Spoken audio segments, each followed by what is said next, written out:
ڕێکخراوی چاوساوەکانی ڕاپەڕین بە بەشداری پەرلەمانتاران و لایەنە سیاسیەکان دیداری دەواازەی ڕاپەڕینی ڕێکخستووە سەبارەت بە پرسی ڕفراندۆم لە نێوان کاراکردنەوەی پەرلەمان و سازانی نیشتیمانی لایەنە سیاسیەکان. بۆ وەرگرتنی زانیاری زیاتر پەیامنێری پەیام لە ڕانەوە ئاراس ڕەسوولمان لەگەڵدا دەبێت. ئاراس سڵاوت لێبێ و ئەم کاتت باش.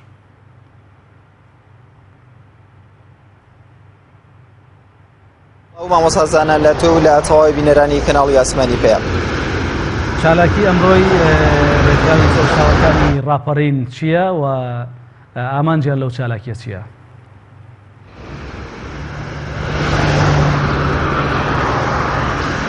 دیارە لە یادی 26 ساڵەی ڕاپەڕینی بەهاری ساڵی 1990دا کۆمەڵێک گەنجی سنووری ئیدارەی ڕاپەڕین ڕێکخراوێکیان دروست کردووە. خۆبەخشانە ئەو ڕێکخراوە ناویان ناوە چرای چاوساوەکانی ئیدارەی ڕاپەڕین سەرزەوی ڕاپەڕین.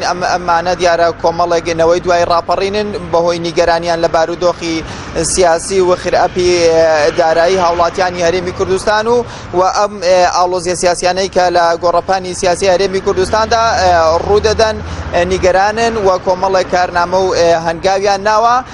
یەکێک لەو هەنگاوانیان ئەمڕۆ ئێوە بڕیارە دیبەیتێکی بەرفراوان ساز بکەن. ئەم دیبەیتە باز لە پرسی کاراکردنەوەی پەرلەمان و هەڵوێستی لایەنە سیاسیەکان دەکات کە تیایدا زۆرینەی لایەنە سیاسیەکانی هەرێمی کوردستان و ئەوەی کە ئێمە زانیاریمان هەیە وتەبێژی کۆمیسیۆنی باڵای سەربەخۆی هەڵبژاردنەکانی هەرێمی کوردستانیش تێیدا بەشدارە و بڕیارە کاتژمێر 2 لە هۆڵی کتێبخانەی گشتی ڕانیە دەست بە دیبەیتەکە بکرێت و ئەوانەی کە میوان و بانگێش کراون قسە و سەرنجی خۆیان لەسەر ئەم تەوەرەی کە ئاماژەم پێدا باز بکەن.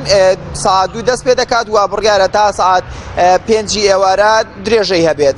هەر لە چالاکیەکی تردا ئەگەر لە سنووری ئیدارەی ڕاپەڕین وە بڕیارە ئەمڕۆ مەڵبەندی پێنجێڕانی کۆمەڵی ئیسلامی ئاهەنگێکی خێزانی بۆ ئەو هاوسەرانە ساز بکات کە لە ماوەی ساڵەکانی 2016 بۆ 2017 چونە ناو پرۆسەی هاوسەرداریەوە و لەم ئاهەنگەدا کە تیایدا چەندین میوان لە شوێنە جیاوازەکان بانگێش کراون بۆ بەشداریکردن لەم ئاهەنگە و خەڵاتی دەبەخشێت بەو خێزانانەی کە لە ماوەی ئەو ساڵەدا پرۆسەی هاوسەرگیریان پێکێناوە.